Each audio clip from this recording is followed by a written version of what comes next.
I'm Ron Duncan-Hart of the Santa Fe Distinguished Lecture Series, and I'd like to welcome you to this program on Rembrandt and the Jews with Professor Stephen Nadler of the University of Wisconsin, who wrote the prize-winning book on Rembrandt and the Amsterdam Jewish community. We're going to have a chance to hear about that and that incredible history of Jewish Amsterdam. Professor Nadler spoke to us once before in the fascinating lecture on another great Amsterdam Jewish figure, Baruch Spinoza. So we'll be looking forward to this today. The program on Spinoza, by the way, is available on the Jewish Learning Channel also. Before we start, I would like to thank the donors who make these programs possible.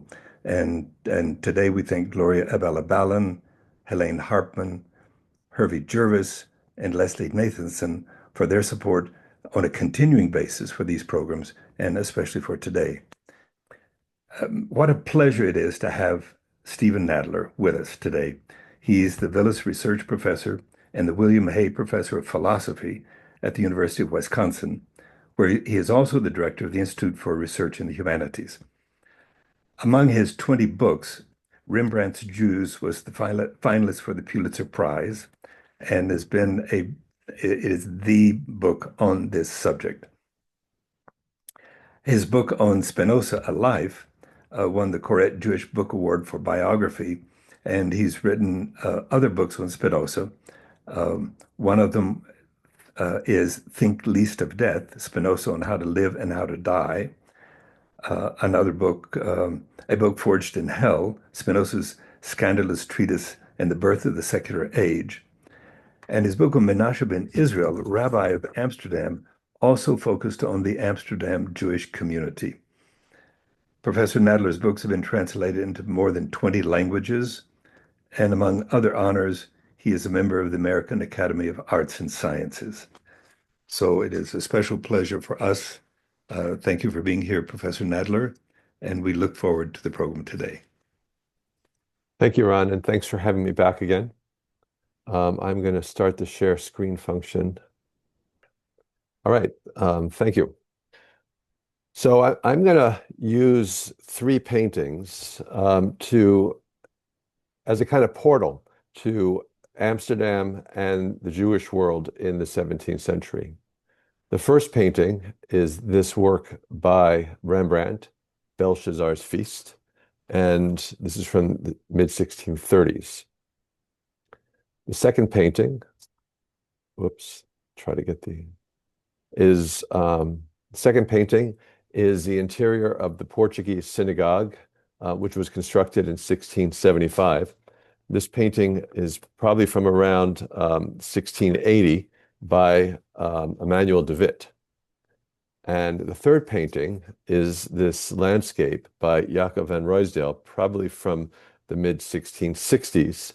And it purportedly shows, or at least derived from, Ruysdael's study of the Jewish cemetery in Ouderkerk, which is a burial ground about 10 kilometers from the city of Amsterdam.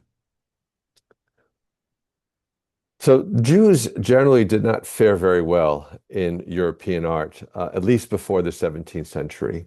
This is a work of a 15th or early 16th century German artist, showing the Ecce Homo moment where Jesus is presented to the crowd. And you won't have much difficulty in telling which of these figures taunting Jesus is supposed to be Jewish, just because of the kind of gross caricature that Jews were depicted with. Facial characteristics, distorted features, but very often as well clothing and marks, badges, hats, and so on. And these were ugly caricatures of Jews, but not uncommon in the Middle Ages. And then when you get to the 17th century, and especially Dutch art, what you find is a kind of extraordinary ordinariness. This is a portrait of a young man by Rembrandt. It's currently in Berlin. It's often given the title Portrait of a Young Jew. Likewise, we have this painting, which is also often called Portrait of an Old Jew or Portrait of an Old Rabbi. And what's striking about these two works is that if they are of Jewish subjects, there's no caricature here. There's no ugliness. They're treated like ordinary human beings. In fact, sometimes that you cannot tell whether the subject of a 17th century Dutch portrait may or may not be Jewish, because a lot of these paintings weren't given titles until the 18th century and later by dealers and collectors. Rembrandt did not call this Portrait of a Young Jew. He did not call this Portrait of an Old Jew. These are simply assumptions that were made by later writers. So many of those works that are said to be of Jews by Rembrandt have given rise to this myth that Rembrandt had a very special connection to Jews and Jewish history, a deep love and affection for the Jewish people, almost a philo-Semitic attachment to them, to their history, and to their traditions. Here's another portrait that's often said to be a portrait of an old rabbi. But without that label, without that later label, there's no reason to think that this is a portrait of a Jew or not. It could just be an old Dutch citizen. Rembrandt also sketched people in the street. These are more likely to be, in fact, images of Rembrandt's Jewish neighbors.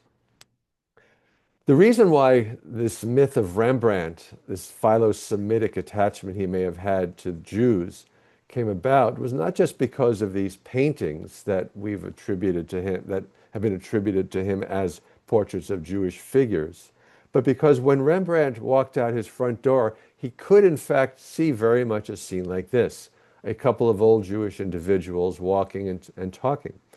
The reason why he did, and here's another, is an etching he did, often given the title Jews in the Synagogue, even though there's no synagogue in Amsterdam that actually looks like this. The reason why he could walk out of his door and be confronted with individuals and scenes of Jewish life is because when Rembrandt moved to Amsterdam around late 1631, he moved right into the heart of what by then was Amsterdam's Jewish neighborhood. I'm going to use my cursor here to show you the street. This street here was originally called the St. Anthony's Breestraat, St. Anthony's Broad Street. This whole area here was a new neighborhood of the city. The population was growing, and the city needed housing to accommodate all the newcomers. And so this island here that you can see me circling is the Vlooienburg Island, right next to the Amstel River, surrounded by 3 canals. This canal was called the Houtgracht, and these 2 streets were called the Houtgracht. Originally, when this neighborhood was finally built at the end of the 16th century, these wharves back here were used for the wood industry. There were lumber yards, timber warehouses, and so boats could come in here and unload their wood, and the wood would go towards the building of houses, the building of ships for the great Dutch Navy, and so on. However, over the next couple of decades, this street here, what I was calling the St. Anthony's Breestraat, or the Broad Street, was also home to Amsterdam's art world. And a lot of the homes along this street here at the bottom were either owned or at least lived in by artists, art dealers, and other people who made their living through artwork, sellers of art materials, and so on. When Rembrandt was first in Amsterdam about a decade earlier, he ran the workshop of a man who lived in this house here, right at the corner, and that was Hendrik van Uylenburgh. And Rembrandt ran Uylenburgh's workshop and oversaw his assistants and was responsible for producing portraits and other paintings for Uylenburgh's studio and dealership. Rembrandt then went back to Leiden, but when he returned to Amsterdam around 1631, at first he lived in Uylenburgh's house right there, where he married Uylenburgh's cousin, Saskia van Uylenburgh. And then some years later, Rembrandt bought the house right next to Uylenburgh, the one that the red arrow is pointing to. And this was the house that is now the Rembrandt House Museum in Amsterdam. Unfortunately, this house would prove to be Rembrandt's undoing because he couldn't afford it. And so by 1656, he was in bankruptcy proceedings. But for around 15 years or so, this house here, right at the heart of Amsterdam's art world, was Rembrandt's home and studio. This neighborhood, however, was also the center of Amsterdam's Jewish world, because when Portuguese Jews started arriving in Amsterdam at the end of the 16th and the beginning of the 17th century and needed to find housing, they were able to move into this whole area, the Vlooienburg area and the Breestraat area. And so the wealthier Jews, the wealthier Portuguese Jews, who at this point were still called Portuguese merchants in documents, moved into, bought houses right here along the Breestraat. And by the end of the century, this street began to be called the Jodenbreestraat, the Jews' Broad Street, because so many houses were owned or lived in by Jews. The less well-off Jews tended to buy houses on the island here. This is somewhat cheaper housing. Who were these Jews? Well, they were mostly refugees from Spain and Portugal. In 1492, as we well know, the Spanish monarchs, the Christian or Catholic Spanish monarchs, having reconquered most of the Iberian Peninsula from its previous Muslim lords, in 1492, the Spanish monarchs gave the Jews an ultimatum: convert to Catholicism or leave. Quite a few Jews did convert, at least ostensibly. Many of them continued to practice Judaism in secret. But a good number of Jews who were not ready to convert moved to Portugal. Unfortunately for them, 4 years later, the Portuguese Inquisition followed suit and said, convert or leave, but you're not allowed to leave. So a lot of these Spanish and Portuguese Jews, by the beginning of the 16th century, that is the early 1500s, were living as conversos, that is, former Jews living ostensibly Christian lives. But because a lot of the former Jews who ended up in Portugal fled Spain because they wanted to continue practicing Judaism, our sense is that a lot of these Portuguese conversos continued to practice Judaism in secret. Now, the Inquisition, whether the Spanish Inquisition or the Portuguese Inquisition, did not care if you were Jewish. What it did care is if you were an insincere Christian. And so both Inquisitions made life very difficult for these conversos in Spain and Portugal. And so over the course of the 16th century, a lot of these conversos simply fled. They fled to North Africa, they fled to Salonika, they fled to the Italian states. Many fled immediately into France. They still, in France at least, they still had to live as conversos, as outward Christians. A lot of them also fled to Antwerp. Antwerp was a wealthy city, perhaps the most cosmopolitan and richest city in Northern Europe.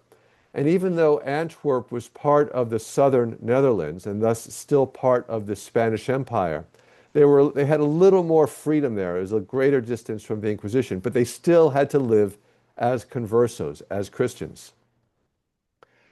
In the final decades of the 17th century, several of the northern Dutch-speaking provinces declared their independence from Spain. Spain had been, for well over a century, the overlord of the Low Countries. When the Dutch-speaking provinces declared their independence from Spain, many of the Jews who had settled in Antwerp and in France, as well as in Salonika and Fez in northern Africa, fled to Amsterdam because they had the feeling, rightly so, that in these Protestant Dutch provinces, far from the reaches of the Catholic Inquisitions, in these Dutch provinces, they would be able to return openly to the practice of Judaism, as indeed they did. And so by the beginning of the 17th century, and I'm going back to my cursor here, there were several synagogues here along the Houtgracht. The Portuguese Jewish school was here on the other side of the Houtgracht. And by 1610, there were two well-functioning congregations in Amsterdam practicing openly as Jews. By 1618, there was a third congregation because the population of Jews in the city was increasing. The city of Amsterdam was especially tolerant, not absolutely tolerant, and there were a good many Dutch figures, political figures, who were not happy about having Jews settling in Holland. However, Amsterdam was able to turn a blind eye to this. They realized that these Jews, especially the wealthy merchants who had moved from Antwerp, maintained their mercantile networks across the Atlantic and around the Mediterranean. And these wealthier Portuguese Jews made a substantial contribution to Dutch trade and the Dutch economy. Several of them were, in fact, members of the boards of directors of the Dutch East and West Indies companies.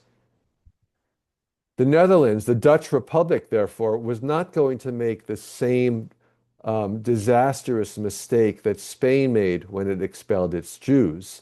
It realized that that would be an economic folly. And so the leaders of Amsterdam, the regents, allowed these Jews to settle and responded to the more orthodox and more intolerant members of the Dutch community, that they basically turned a blind eye, or what in Dutch was called looking through your fingers, that they weren't going to do anything. Even though the Jews were still refugees, they were not citizens, and they relied on the goodwill of their hosts in order to remain in Amsterdam and carry on business as usual and continuing to practice Judaism openly. There was still, throughout the 17th century, a feeling of insecurity. And so, for example, later in the century, as the Portuguese Jews revised the regulations of their community, you still see things like, let's tone down those wedding celebrations. Let's keep it a little quieter when we celebrate Purim. We don't want the Dutch to think that we are an unruly house of people. That said, the Dutch, and at least the regents of Amsterdam, gave the Portuguese Jews a great deal of latitude.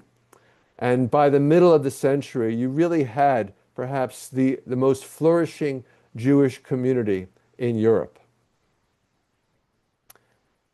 Let's turn now to the first of our paintings. Usually when Dutch artists, or European artists generally, wanted to portray Jews in prayer, including Hebrew texts, they didn't bother much to get things right. If you look at what's supposed to be the Hebrew here on Torah scrolls, it's gibberish.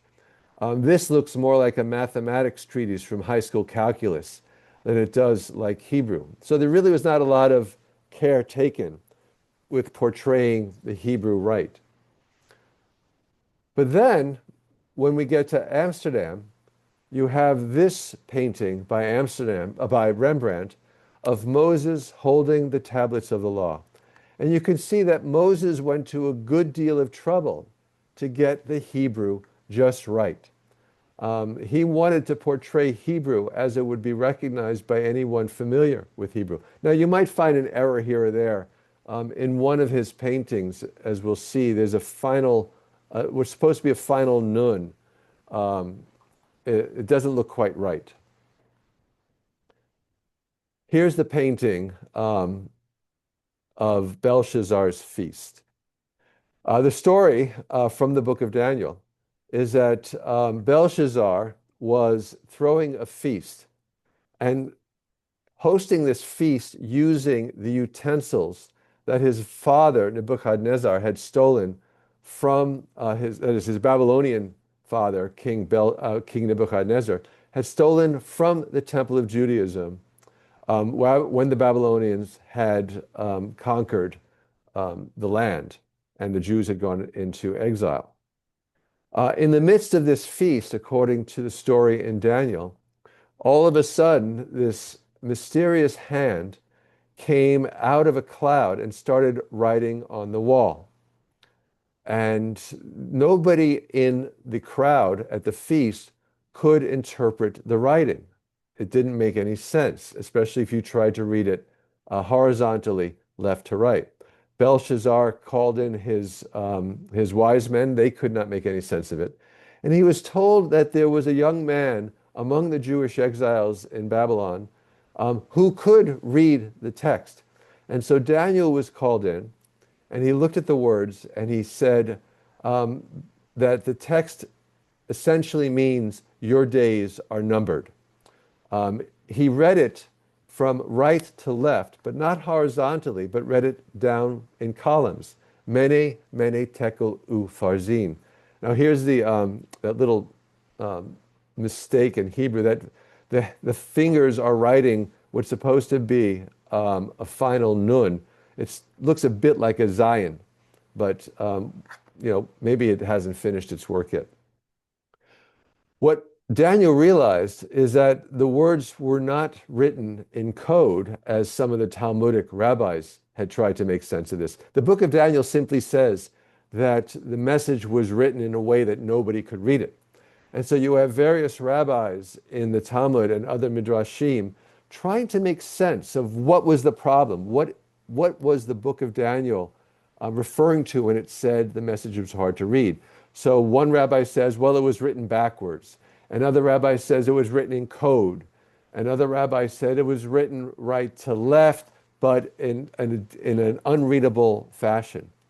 And one of the rabbis says, well, no, it was written right to left, but in vertical columns.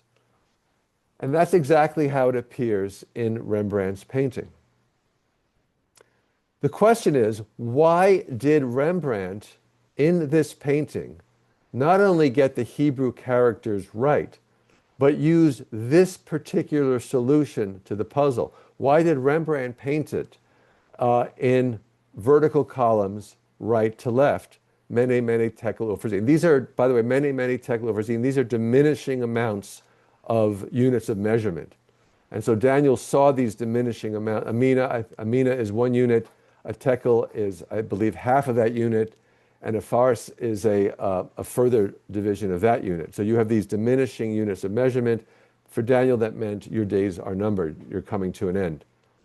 Why did Rembrandt choose this mode of representing the Hebrew? Well, almost certainly because of a rabbi in the Portuguese Jewish community.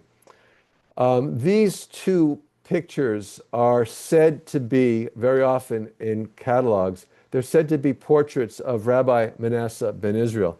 In fact, they're not. The man on the top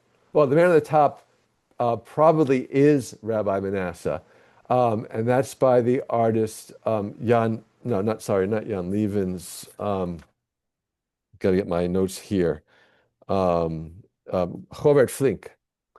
The man on the bottom, this is a etching by Rembrandt and is often identified as a portrait of Manasseh ben Israel. It's not, it can't be, given the date of the etching and the age of the man in the etching. But if the man on top is indeed Manasseh ben Israel, he lived right around the corner from Rembrandt. And we have very good reason for thinking that Rembrandt and Rabbi Manasseh knew each other quite well. They very likely collaborated on a book that Manasseh had published. The book is called The Glorious Stone, in which Manasseh speculates on different kinds of messianic stories from the Hebrew Bible. And when Rabbi Manasseh was ready to publish his book, at least we think this is what happened, he wanted some illustrations. And so it seems very possible, even likely, that in order to illustrate this book, he went to the man who at this time was probably the most famous artist in Amsterdam. This was in the late 1630s, and asked him to provide etchings for the book. And many of the copies of Manasseh's book that are still extant have Rembrandt's etchings in them. So there's good evidence that Rembrandt collaborated with this Portuguese Jewish rabbi. Manasseh also published a book in which he speculated on just that question that so troubled the rabbis of the Talmud. How did the writing appear on the wall to Belshazzar? And in his book, Manasseh says it appears just like this. This is the only solution to the puzzle that Manasseh gives in his book, Mene, Mene, Tekel, Ufarsin. And so it's hard not to believe that when Rembrandt wanted to know how to portray the writing on the wall, he simply went to Manasseh, who said, well, it goes like this. Now, Manasseh had not published his book yet when Rembrandt most likely did that painting. But this would have been a solution to the Belshazzar puzzle that Manasseh would have had in mind even before putting it down in book. So yes, Rembrandt had quite a few friends in the Jewish community. Aside from Manasseh ben Israel, there was a physician, Ephraim Bueno. And Rembrandt did both a painted portrait of Ephraim Bueno, a physician from the Portuguese Jewish community, and he also did a drawing, a print of Ephraim Bueno.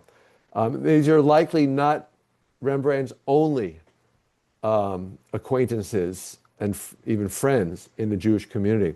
But again, I'm going to go back to that map for a second. The reason why Rembrandt moved to this neighborhood was not because it was the Jewish neighborhood, despite what you may read in some books. He moved to this neighborhood because that's where an up-and-coming artist needed and wanted to live. And yet, we definitely know that Rembrandt, if not this profoundly deep Philo-Semite who had a deep and abiding love for the Jewish people, that's a myth. But still, Rembrandt did have a close working relationship with at least one of his Jewish neighbors and friendships with several others. There's no question about that. And that may explain why we find in Rembrandt's paintings, if these are portraits of Jewish sitters, a kind of humanity, an ordinariness that was lacking in earlier European portraits or paintings involving Jewish figures. This is a representation, a print, showing the interior of the Portuguese Jewish synagogue up until 1675. This is not the synagogue that you would now see there. This was a synagogue that served one of the congregations. And then in 1639, when those three congregations merged into a single congregation called Talmud Torah, they used this synagogue as the synagogue for the entire community. This would have been the synagogue in which the cherem, or excommunication of Spinoza, was pronounced. In 1675, however, or by 1675, this community realized that they needed something bigger, they needed something more grand. And so, with permission from the city's authorities, they built this synagogue. And this is the synagogue that you would still find at the end of the Jodebreestraat now. And it looks exactly the same. There's still no electricity in it. It's lit by candles. Of course, greatly fearfully in case one of those candles should fall, because so much of this is constructed of wood. During the winter months, they use a smaller room that they can heat more easily. Sometime in the 1680s, an artist named Emmanuel de Witt, who was not based in Amsterdam, visited the synagogue. This is not the synagogue. This is one of de Witt's typical paintings of the interior of a Calvinist church. De Witt was an extraordinary painter of color and scene, and especially light. And what de Witt focused on in many paintings of church interiors was the way in which light played off these ostentatiously bare walls. A Dutch Reformed church was not like a Catholic church. It was not filled with icons and paintings and sculptures, because for the Calvinists, these were violations of the second commandment. And so while you might see some decorations here, most of the interiors that Emmanuel de Witt painted of Calvinist churches, as well as interiors by his colleague Peter Senradam, are really focused not on any art on the walls, but on the way in which light plays off these bare walls. There are also people, and most frequently a dog, in many of de Witt's paintings, but they are not the focus of the painting. The people here really are secondary. The subject of the painting is the architecture and the light. And then de Witt visited the Portuguese Jewish synagogue of Amsterdam. And he does for this building, this Jewish building, exactly what he did for Calvinist or Dutch Reformed buildings. He painted its interior with a focus on the architecture, the colors, and especially the light. The building was designed by a Dutch architect. And if I didn't tell you that this was a Jewish synagogue, you would probably think it's just another one of these. If you look at the chandelier here and the chandelier here, it's the same chandelier. The columns, the columns, even the people look Dutch. Now, if you look more closely, however, you can see that behind this small dividing wall, in the background here are the Jews at prayer. And they're wearing prayer shawls, they're wearing hats. They are looking at these people here in front, and here you have your dogs. These are visitors, Gentile visitors to the synagogue. Visiting the Portuguese Jewish synagogue and watching the Jews at prayer was a very popular thing, not just for the citizens of Amsterdam, but for tourists from other cities where there were no Jewish communities, from London and from Paris, from cities in the German lands and so on, because these were cities that forbade Jews from settling, or for at least from openly practicing. And so it was on the common tourist trek would be in Amsterdam to go see the Jewish synagogue. And that's who these people are in front. What's interesting about this painting, though, is that it gives us more than just an indication of what this synagogue looked like in the 1670s and 1680s, and what the Jews wore to prayer and how they were regarded by these visitors. It's very interesting to look at this painting as a kind of symbol of the status of the Jews in Holland at the time. Remember earlier I mentioned how the Jews were always self-conscious of how they were perceived by their Dutch. They were always a little insecure and a little worried that the Dutch were looking at them as a nuisance. And I think this painting captures that in an interesting way, because here the Jews are looking at the Gentiles looking at them.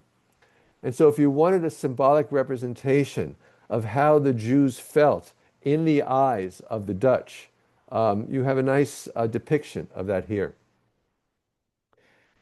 Here's another representation of the interior of that synagogue. This is by a Dutch artist, Romain de Hoog, who did several renderings of the interior of the Portuguese Jewish synagogue during its celebratory opening.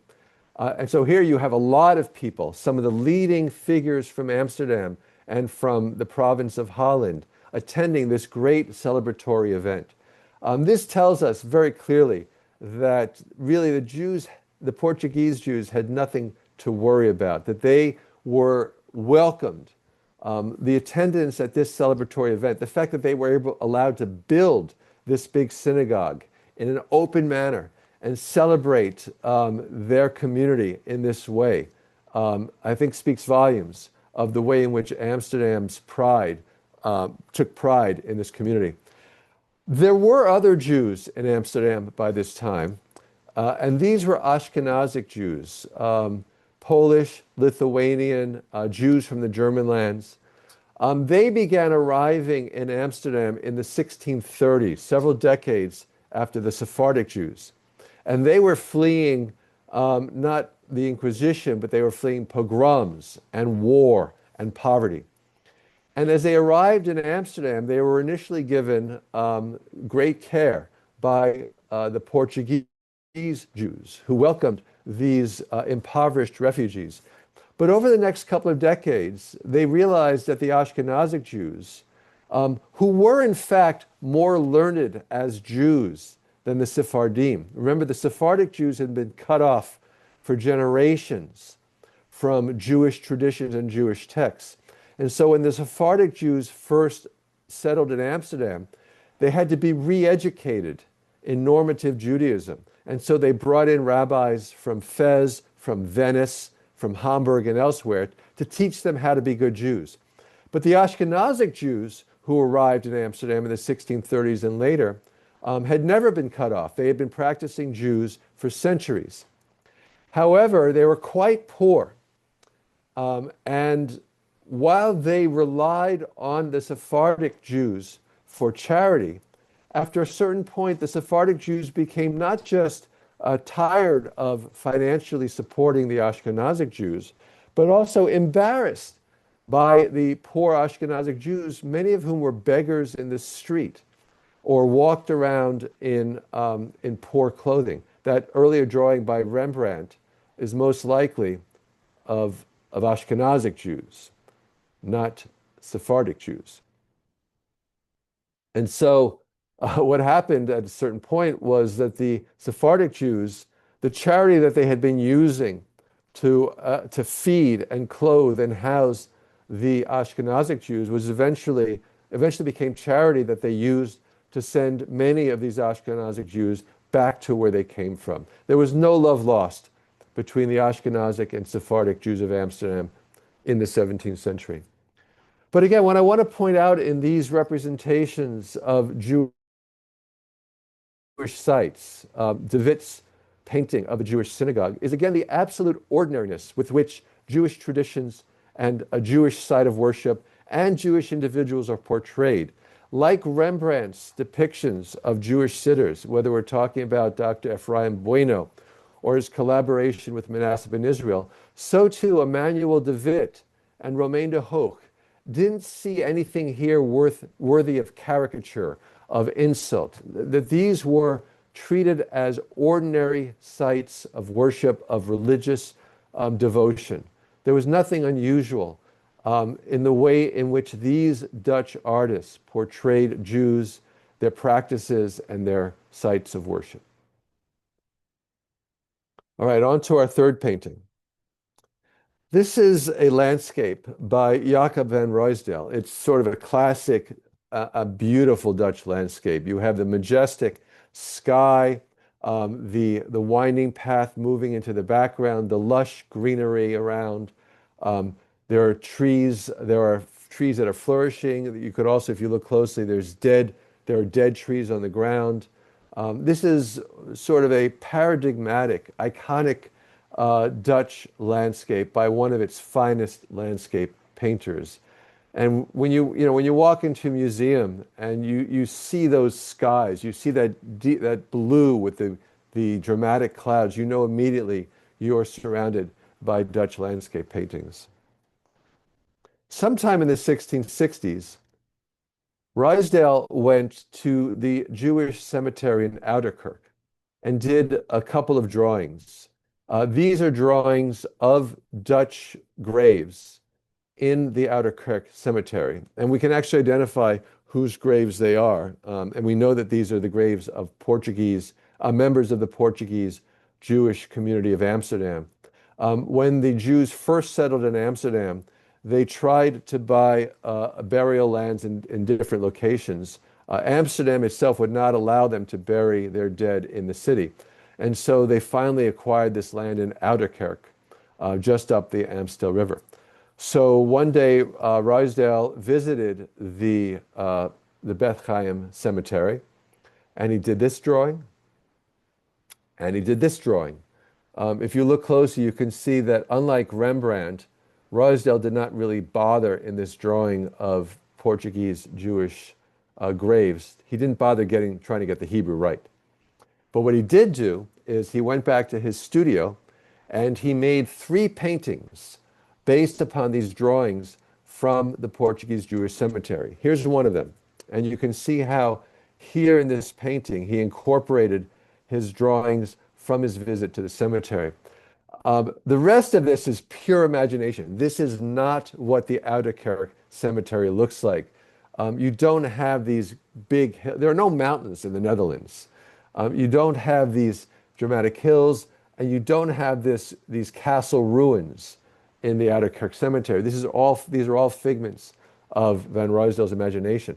However, these are unmistakably Jewish graves. And Ruysdael incorporated them into a painting that may have great symbolic value. You have the rainbow here, which is a sign of God's covenant. Remember, at the end of the Noah story, God put his rainbow in the sky as his promise that he would never again destroy all of humanity. So the rainbow represents the promise of eternal life. You have both living and dead and decaying wood surrounding these graves. Perhaps, I'm not going to try and read this painting for you, but dead wood and rebirth, symbolic representations for what a cemetery might stand for a 17th century religious community. There are 3 of these paintings. 2 are still extant. One, I believe, is in Detroit. One was destroyed in Berlin in 1945. Here's the one, I said, this is the Detroit one. This one, I believe, again, checking my notes. I'm not quite sure where this one is now. But you can see that, again, it's not exactly as the cemetery looked, but those same 3 graves are incorporated here with mock Hebrew lettering on the headstone. This is a classic Ruysdael landscape. And just to give you a sense, here's another one. It's got nothing to do with the Jewish cemetery. But if I didn't tell you that these were Jewish graves and you weren't looking at the mock Hebrew here, you'd think that Ruysdael is again treating a Jewish site with great ordinariness. There's nothing worthy here of caricature, of distortion. And so just as Rembrandt painted Jewish faces in an ordinary manner, and just as De Witt painted a Jewish synagogue like any other church, so too Ruysdael didn't regard this Jewish burial ground as anything out of the ordinary. One question that we can raise about these paintings, and I've only given you a very small sampling of paintings by Dutch artists on themes of Jewish worship, scenes from the Hebrew Bible. Perhaps the most popular topic, those of you who may have gone to the exhibition at the Jewish Museum in New York this past year on the Book of Esther in the age of Rembrandt will know that scenes from the Book of Esther were extraordinarily popular for Dutch patrons, Dutch citizens, because the Dutch saw themselves in the Book of Esther. The Dutch had liberated themselves from Catholic Habsburg domination. And so the Dutch saw themselves as kind of the new Israelites. And just as the Israelites had been liberated from Egypt by God, and just as Esther saved the Jewish people from the idolatrous Haman, so too the Dutch were able to liberate themselves with God's help from the clutches of the Spanish. And so the Dutch saw in the Book of Esther, and more importantly, in Jewish history, a reflection of their own vision of themselves. They were the new chosen people. And so they used representations of Jewish themes and Jewish topics from Jewish history as a way to reinforce their own sense of who they were, who the Dutch themselves were. The Book of Esther was also extremely important for these Sephardic Jews of Amsterdam, because just as Esther had been forced to conceal her Jewish identity, to save herself and to save her people, and finally to reveal herself to King Ahasuerus in order to save the Jews of Shushan, So these Sephardic Jews of Amsterdam had for generations been forced to hide themselves, but were finally able to come out in Amsterdam and return to their traditions. And so the Book of Esther was extremely important both to Dutch audiences and to this Sephardic Jewish audience. And so a lot of these paintings that we find by Gentile Dutch artists cater to both Jewish tastes and to Dutch tastes. But then a lot of the question still remains, how do we know whether the Jews themselves were commissioning these paintings? Who commissioned these paintings of the Jewish cemetery?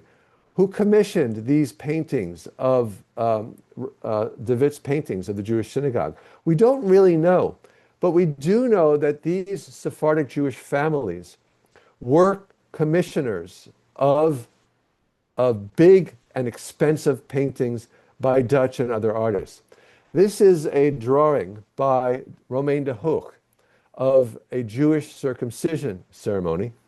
Here is the mohel. Here is probably the father looking very uncomfortable with the whole thing. Here's the rabbi's assistant. Here's the sendek, or the grandfather, holding the baby. Here's the mother. She's still in bed. This is a very wealthy home. It's a Portuguese Jewish home in Amsterdam, probably from the 16, I'm trying to look at the date below, from the second half of the century. This is a very wealthy household. The width of the floorboards tells you that they could afford very fine wooden flooring. The woman is in an expensive bed. These big curtains over large windows. But most telling of all is these paintings on the wall. The Sephardic Jews of Amsterdam commissioned art on a grand scale. They weren't as scrupulous about the second commandment as the Calvinists or even as the Ashkenazim in the city were. So we do know that it's very likely that a lot of the paintings, perhaps from the Book of Esther, perhaps the paintings of the interior of the Portuguese synagogue, and maybe even the paintings of the Jewish cemetery, very well might have been commissioned by the Sephardim, the Portuguese Jews of Amsterdam. And I will end my talk there. Thank you. And thank you for that introduction to Amsterdam and to the Jews that are there. One of the things I did want to mention before we go further is your book, Rembrandt's Jews, which is the source of well, much of that information is discussed. You were talking about the cemetery at the end, and I remember reading a discussion of people had to go. It was outside of the city at some distance out on the edge, and people had to go by boat through the river or the canals to get out to the cemetery. Is that correct? That's correct, yes. Or they could, there was a path, a tow path along the river. I've done that walk myself. It takes you about an hour and a half. But yeah, to get bodies out there, they would have loaded them onto boats on the Amstel River. Yes, yeah, I remember the discussion that seemed particularly striking. Uh, One other question I had before we get into the Q&A. One of the you have these wonderful stories in the book that are particular stories about Rembrandt and some of the neighbors and so on. And one of them early on is the one about his next door neighbor where their walls, the two houses literally touch, Daniel Pinto. And Pinto at one point his house was sinking and he had to have it raised. And there's a whole really delightful story that you go through about all that process. Could you talk just to me because it gets into the relationships between Rembrandt and his Jewish neighbors? Yeah. So I don't think Rembrandt was a very pleasant person. And the reason why I think that is because we have documents, legal documents, regarding many of the quarrels he got into. And one of those quarrels was with Daniel Pinto, because first of all, the noise that was going on below ground in Pinto's house as they were trying to raise it was very disturbing to Rembrandt as he's trying to work. And then there was also a dispute about who would pay for these repairs because they had this shared wall between their two homes. And so there was a lot of wrangling over payment for the work being done. And one of the things you mentioned in that also is that Rembrandt apparently rented out his basement to Pinto and some other people to store their goods in, Right. which was at least some little source of income to him. And Right. And there were thefts out of that basement, so that was another source of yeah, tension. Yeah, I yeah, don't think Rembrandt was an easy person to get along with. these, the way you wrote this book and the stories you get into, the description of the neighborhood, um, is really makes it fascinating to read. So. Um, let's see. So, an anonymous attendee, why exactly do you try to say that Rembrandt didn't have a kind of philo-Semitism when you agree that he did have friends and portray Jews as human beings with a sympathetic touch? So by philo-Semitism, what I'm trying to do is work against this myth that Rembrandt was motivated by this deep love for the Jewish people. Having Jewish friends and portraying Jews as human beings, that's just what an artist who's not driven by prejudice does. What I mean by philo-Semitism is something deeper than that. It's something deeper than regarding all people with humanity. It means that there's something special, especially meaningful for you about Jews and Jewish history, and that they are the inspiration for your art. I think Rembrandt found inspiration where he could. And part of the inspiration came from his neighbors. So what I'm trying to do when I say he's not this philo-Semitic character is simply work against that myth that the myth that Rembrandt moved to this neighborhood because it was a Jewish neighborhood and had a special devotion to the Jewish people. Gloria Belabalan asks, was Rembrandt a friend of Spinoza, who would have lived in the same area, or did his friendship with Menachem ben Israel prevent that? So I don't think we don't know, and everyone's trying to find a connection between Rembrandt and Spinoza. We have no evidence whatsoever that there was any kind of relationship between them. There's no question. I mean, this is a small neighborhood in a small city. So there's no question that Rembrandt and Spinoza would have passed each other. And Spinoza grew up in a house just around the corner from Rembrandt. But when Rembrandt was living in this house on the Breestraat, Spinoza was just a little boy, and then he didn't leave Amsterdam till probably in the late 1650s when he was in his mid-20s. But there's no reason why they would have had anything to do with each other, except possibly through Manasseh, because Manasseh was the most of the four main rabbis of this community.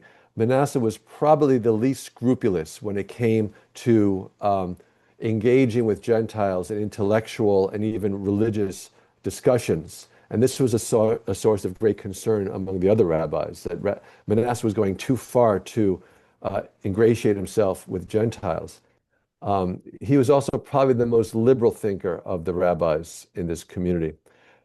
Manasseh was not Spinoza's mentor, as he so often claimed to be, because Spinoza left the school, the Jewish school, after his father died to take over the family business. So he never entered the upper levels of the school. If Manasseh was ever Spinoza's teacher, it would have been at the very elementary level, teaching him Hebrew and basic Torah lessons.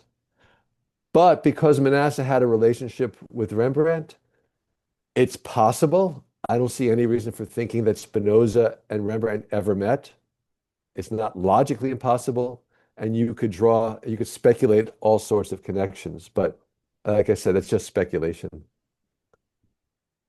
Another question asked if Rembrandt was at all interested in the Jewish cemetery. Did he ever sketch or do anything?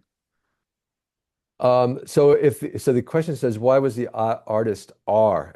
So if you're talking about Rembrandt, we don't have anything by Rembrandt about the Jewish cemetery. If the R is Ruysdael, I think, well, again, it depends who commissioned those paintings. If it was a Jewish patron, then that would explain why he went to Ouderkerk to draw these graves. And it may be that the commission of those paintings came from families whose graves, that is, came from Portuguese Jewish families whose graves are depicted in the painting.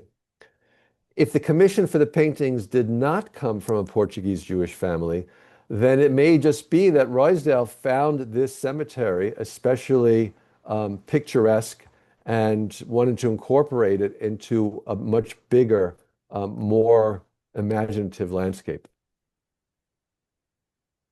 So, continuing that thought, the next question is, did Ruysdael choose the Jewish cemetery as a basis for his paintings instead of a non-Jewish? Why instead of a non-Jewish one? Unless it was, as you're mentioning now, a Right. commission. It could have been on a Jewish commission, or it could have just been he found something especially picturesque in this set of graves. Ruysdael painted so many landscapes. I'm not arguing that he specialized in Jewish cemeteries, but he just happened to have the fact that he had three paintings of that Jewish cemetery suggests to me that the commission did in fact come from within the Portuguese Jewish community. Yeah.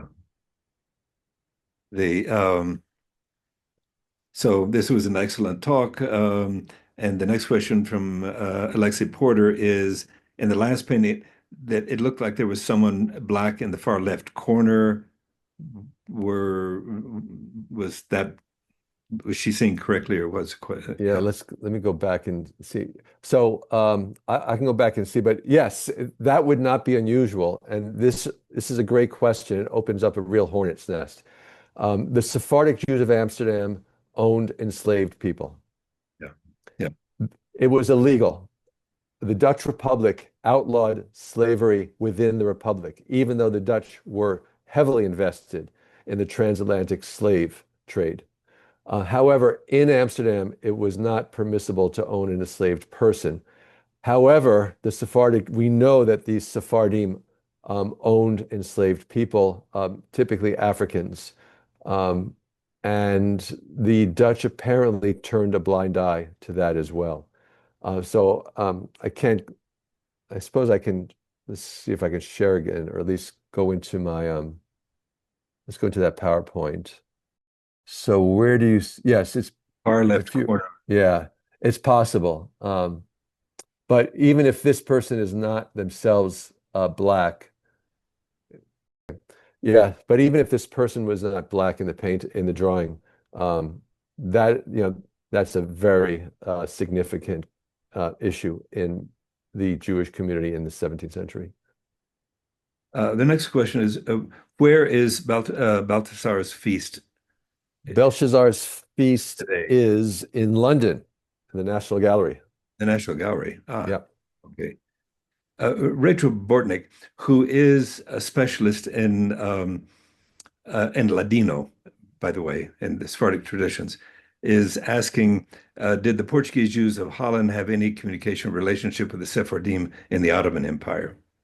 Yes, they did. Both in the beginning of the community, at least one of the rabbis was brought from Salonika, which is now Thessalonica, I suppose.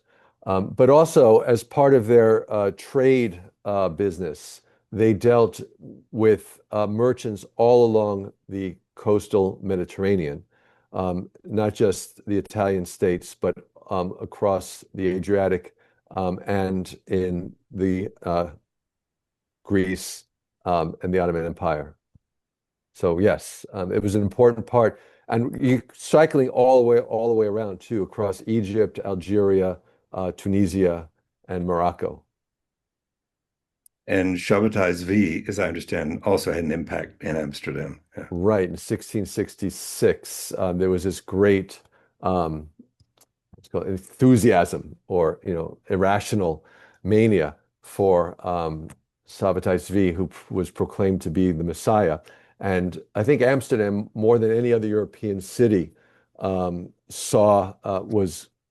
taken by this mania. And we have reports of members of this community selling everything and moving to Jerusalem. And then, of course, Shabbatai Zvi decides to save his life. He converts to Islam. So this is, just as the Dutch had their tulip mania in the 1630s, so the Sephardim of Amsterdam had their messianic mania. Um, Another question from Joy Schoenberg.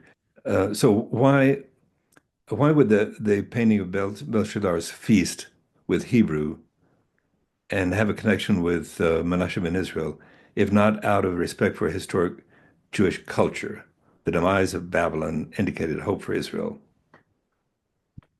And painted an enormous number of works based on the Hebrew Bible, not necessarily out of respect for historical Jewish culture, but because the Dutch Reformed Church, unlike the Catholic and especially the Roman Catholic Church, placed a great deal of emphasis on direct familiarity, direct acquaintance with the Bible and its stories.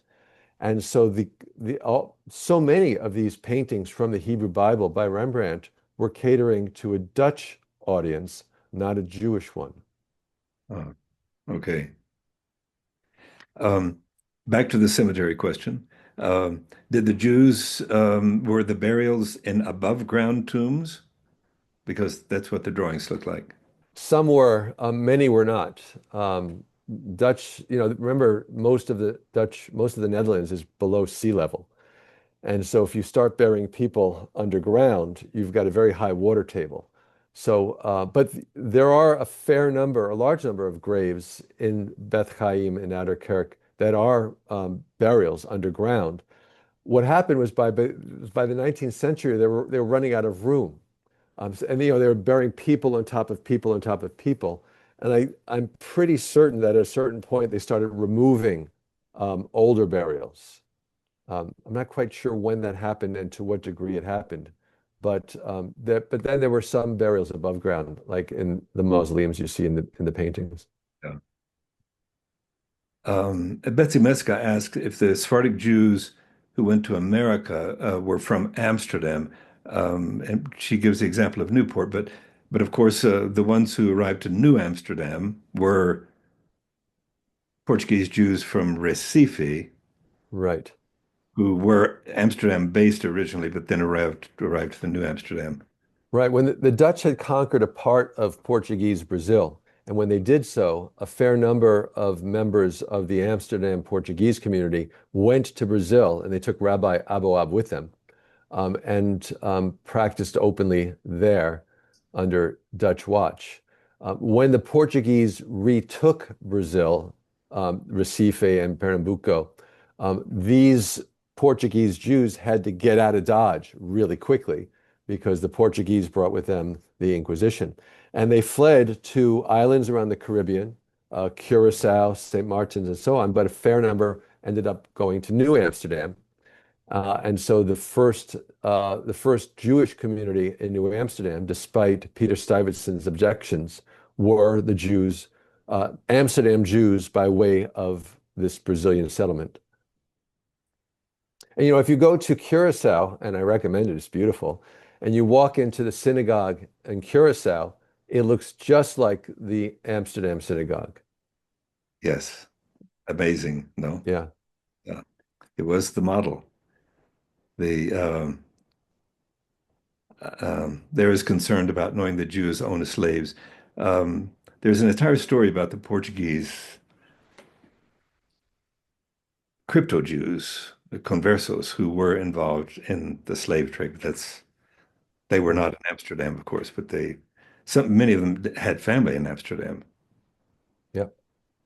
Yeah. These Portuguese Jews in Brazil were not just growing things, they were overseeing slaves. Sugar plantations. Yeah. Yeah, exactly. Okay, let's see. A number of other questions. A ver. The last question comes from Diane Katz. Are there still Sabbateans? Hmm. Well, I suppose if they are, they're not going to tell you. That's the beauty of a secret society, that if they tell you they're a Sabbatean, that's a clue that they're not really a Sabbatean. Yeah, right, right. Okay. Oh, she says, ignore my previous question. So, Okay. Um, I think we pretty well covered it. There is the question about in the window behind the father with the hat. Oh, in the window in the trying to get back to the if the person was black, Oh, uh, okay. to the window behind the father. Yeah. Yeah, yeah. All So right. Yeah, thanks for that question. But an enslaved person owned by a Portuguese Jewish family would have been well dressed right in keeping with the family's status. with the status, yes. Professor Nadler, thank you so much for this enlightening and fascinating talk today. And we appreciate your being with us again. And Oh, thank you for this information on Amsterdam, Rembrandt, and the artistic community there. Such a it's rich, yeah. my pleasure. Thank you for having me, and thanks for the good questions. Sorry we couldn't answer all of them. Feel free to email me if you like, if you have more questions. Okay. Thanks a lot. Thank you. Look forward to seeing you again. Yes. Okay. All right. Have a Bye-bye. good Thanksgiving. Bye.